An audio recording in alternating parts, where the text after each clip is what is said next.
আসসালামু আলাইকুম। সকলকে আমন্ত্রণ আনন্দ টিভি রাতের সংবাদে। আপনাদের সঙ্গে আছে আমি কনুজ শিকদার।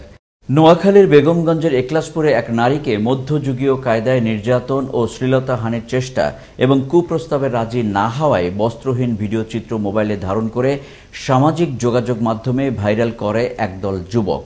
এ ঘটনায় আটককৃত আসামি দেলোয়ারের স্বীকারোক্তি অনুযায়ী সোমবার গভীর রাতে র্যাব 11 অভিযান চালায় তার বসতবাড়িতে। এ সময় বাড়ির পাশের মাছের ঘের থেকে উদ্ধার করা হয় 2টি বুলেট ও 7টি বোমা। নোয়াখালী থেকে মিলন খন্দকারের তথ্য ও ভিডিও চিত্রে আরও জানাচ্ছেন মোস্তফা কামাল তোহা। ঘটনার ৩২ দিন পর রোববার ৪ অক্টোবর দুপুরে ফেসবুকে বস্ত্রহীন এক নারীকে মধ্যযুগীয় কায়দায় নির্যাতনের ভিডিও ভাইরাল করা হয়। এরপর বিষয়টি প্রশাসনের নজরে এলে পুলিশ অপরাধীদের খোঁজে মাঠে নেমে ঘটনার সাথে সম্পৃক্ত রমিন ও রহমানকে নোয়াখালী এবং প্রধান আসামি বাদল ও সন্ত্রাসী দেলোয়ারকে নারায়ণগঞ্জ থেকে আটক করা হয়। এদিকে সোমবার রাতে ঢাকা থেকে সাজু এবং স্থানীয় সোহাগ মেম্বার সহ আটক করা হয় 6 জনকে।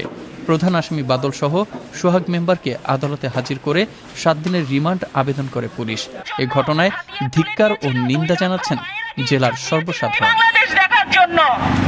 উক্ত ঘটনায় ৪ অক্টোবর রাতেই 9 জনকে আসামি করে বেগমগঞ্জ থানায় দায়ের করা হয়েছে 2টি মামলা। এদিকে সন্ত্রাসী দেলোয়ারকে গ্রেফতারের পর তার স্বীকারোক্তি অনুযায়ী আনন্দ টিভির নোয়াখালী প্রতিনিধি নাজিমউদ্দিন মিলনকে সাথে নিয়ে র্যাব 11 লক্ষ্মীপুর ক্যাম্পের কোম্পানি কমান্ডার সিনিয়র সহকারী পুলিশ সুপার আবু সালের নেতৃত্বে একটি দল সোমবার গভীর রাতে সন্ত্রাসী দেলোয়ারের বাড়িতে অভিযান চালায়।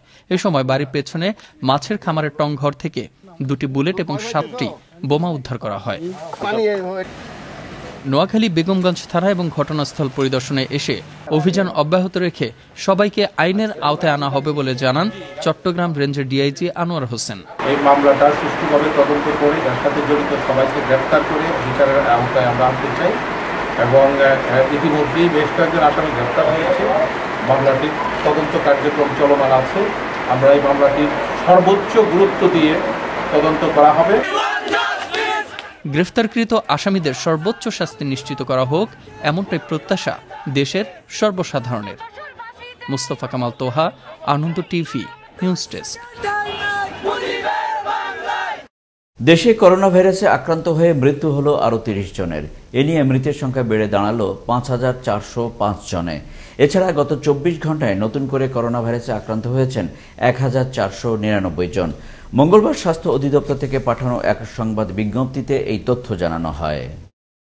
করোনার প্রাদুর্ভাবে ছাঁটাই হয়নি কর্মী, পক্ষান্তরে বেড়েছে নতুন কর্মসংস্থানের সম্ভাবনা। বিজ্ঞান ও প্রযুক্তির উৎকর্ষতায় উন্নয়নের সাথে পাল্লা দিয়ে এগিয়েছে যান্ত্রিক উৎপাদন।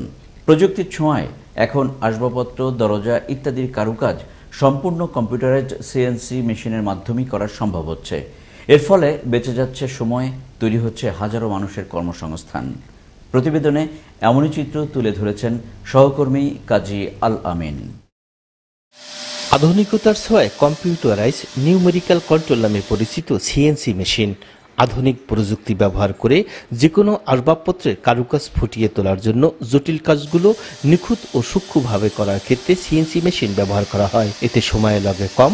পণ্য উৎপাদনকারী ছোট থেকে বড় সব প্রতিষ্ঠানে সিএনসি মেশিনের ব্যবহার বাড়ছে। সৃষ্টি হচ্ছে নতুন কর্মসংস্থানের।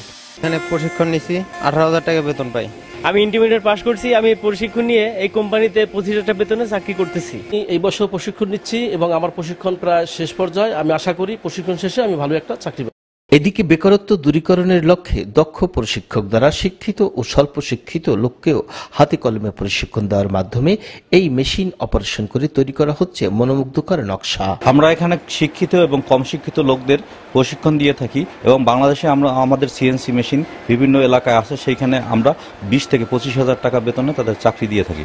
বাংলাদেশের সর্বপ্রথম সুদূর চীন থেকে আমদানিকৃত সিএনসি মেশিনের আধুনিক প্রযুক্তি ছড়িয়ে দিয়ে প্রায় 6,000 কর্মসংস্থান সৃষ্টি করেছে এই প্রতিষ্ঠানটি। আমরা যে কাঠের নকশা মেশিন বিদেশ থেকে আমদানি করে দেশের ব্যাপক কর্মসংস্থানের ব্যবস্থা করেছি। প্রশিক্ষণের মাধ্যমে বেকার যুবকদেরকে আমরা অনেক চাকরির ব্যবস্থা করেছি সেক্ষেত্রে আমরা আসলে কোনো সরকারিভাবে সাহায্য সহযোগিতা পাই নাই। আমরা যদি সাহায্য সহযোগিতা পাই তাহলে এই প্রতিষ্ঠানটি বা বেকার যুবকদেরকে অনেক দূরে এগিয়ে নিয়ে যেতে পারবো বলে মনে করি। করোনা প্রাদুর্ভাবে পিছিয়ে পড়া এই প্রতিষ্ঠান সহজ শর্তে সরকারি ঋণ সুবিধা পেলে সিএনসি বিদেশ থেকে আরও আমদানি করে দেশের প্রত্যন্ত অঞ্চলে সরবরাহের মাধ্যমে বেকারত্ব দূরীকরণ এবং আর্থসামাজিক উন্নয়নে অত্যন্ত গুরুত্বপূর্ণ ভূমিকা রাখবে, এমনটাই মনে করছেন সংশ্লিষ্টরা। কাজী আলামিন, আনন্দ টিভি, ঢাকা। রাজধানীর ভাটারা থানার নিজস্ব কার্যালয়ে আওয়ামী শ্রমিক লীগের ৫১তম প্রতিষ্ঠা বার্ষিকী উপলক্ষে অনুষ্ঠিত হল কর্মী সভা। প্রতিষ্ঠা বার্ষিকী উদযাপন উপলক্ষে প্রধান অতিথি হিসেবে বক্তব্য রাখেন ঢাকা মহানগর উত্তর আওয়ামী শ্রমিক লীগের ভারপ্রাপ্ত সভাপতি নুরুল ইসলাম সহ ঢাকা মহানগর উত্তর শ্রমিক লীগের অন্যান্য নেতৃবৃন্দ। বরিশালে মেয়াদোত্তীর্ণ ও অবৈধ ওষুধ বিক্রি বন্ধে অভিযান চালিয়ে ১,৫৫,০০০ টাকার জরিমানা আদায় ভ্রাম্যমাণ আদালতের। র্যাবের সহায়তায় জেলা প্রশাসন ও ওষুধ প্রশাসন এই অভিযান চালায়। এ সময় মেয়াদোত্তীর্ণ ওষুধ ও ফিজিশিয়ান স্যাম্পল বিক্রির অপরাধে ৭টি ফার্মেসিকে জরিমানা করে ভ্রাম্যমাণ আদালত। জয়পুরহাটের বিষ্ণুপুর গ্রামে ধর্ষণের অভিযোগে মিথ্যে মামলা করার অপরাধে বাদী মন্নুজান নামে এক মাকে ৫ বছরের কারাদণ্ড দিয়েছে আদালত। মঙ্গলবার দুপুরে জয়পুরহাট নারী ও শিশু নির্যাতন দমন ট্রাইব্যুনাল আদালতের বিচারক রুস্তম আলী এই রায় দেন। দণ্ডপ্রাপ্ত মন্নুজান বিবি সদর উপজেলার বিষ্ণুপুর গ্রামের রবিউল ইসলামের স্ত্রী। একই সাথে এই মামলার ৪ আসামিকে অব্যাহতি দেন বিচারক। নোয়াখালী সহ সারা দেশে নারী নির্যাতন ও ধর্ষণের প্রতিবাদে বিভিন্ন সংগঠন ও প্রতিষ্ঠানের ব্যানারে অনুষ্ঠিত হল মানববন্ধন। এতে ধর্ষণ রোধে পদক্ষেপ গ্রহণ করা এবং ধর্ষকদের গ্রেফতার নিশ্চিত করে আইনের আওতায় আনার জোর দাবি জানানো হয়। আনন্দ টিভির প্রতিনিধিদের পাঠানো তথ্য ও ভিডিও চিত্রে মানববন্ধনের খবর জানাচ্ছেন ফয়সাল মাহমুদ।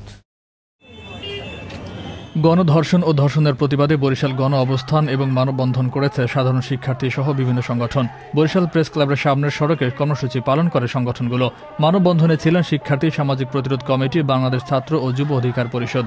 নোয়াখালীর বেগমগঞ্জে ধর্ষণের প্রতিবাদে বিক্ষোভ মিছিল ও মানববন্ধন করা হয়েছে। সোমবার বিকেল স্থানীয় প্রেস ক্লাবের সামনে ব্রাহ্মণবাড়িয়ার সর্বস্তরের যুব সমাজের ব্যানারে এ মানববন্ধন অনুষ্ঠিত হয়। কুমিল্লায় যৌন হয়রানি, নারীর প্রতি সহিংসতা ও ধর্ষণের বিরুদ্ধে বিক্ষোভ করা হয়েছে। বিক্ষোভকারীরা আইন সংশোধন করে ধর্ষণের শাস্তি যাবজ্জীবন পরিবর্তন করে মৃত্যুদণ্ড দেওয়ার দাবি জানায়। মঙ্গলবার দুপুরে কুমিল্লা পূবালী চত্বরে বিভিন্ন সামাজিক ও সাংস্কৃতিক সংগঠনের নেতাকর্মীরা বিক্ষোভে অংশ নেয়। দিনাজপুরে ধর্ষণ, নারীর প্রতি সহিংসতা সহ সকল প্রকার সামাজিক অনাচারের বিরুদ্ধে প্রতিবাদ কর্মসূচির অংশ হিসেবে মানববন্ধন করা হয়েছে।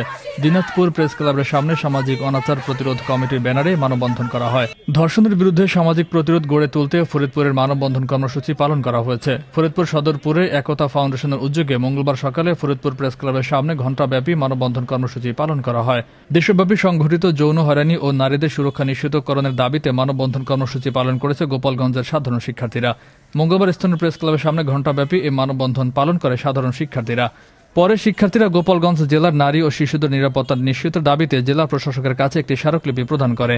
নারী নির্যাতন ও ধর্ষণের প্রতিবাদে ঝালকাঠিতে মানববন্ধন করা হয়েছে। মঙ্গলবার ঝালকাঠি প্রেস ক্লাবের সামনে এই মানববন্ধন কর্মসূচি পালন করা হয়। ৭১ চেতনা নামে স্বেচ্ছাসেবী সংগঠন মানববন্ধনের আয়োজন করে।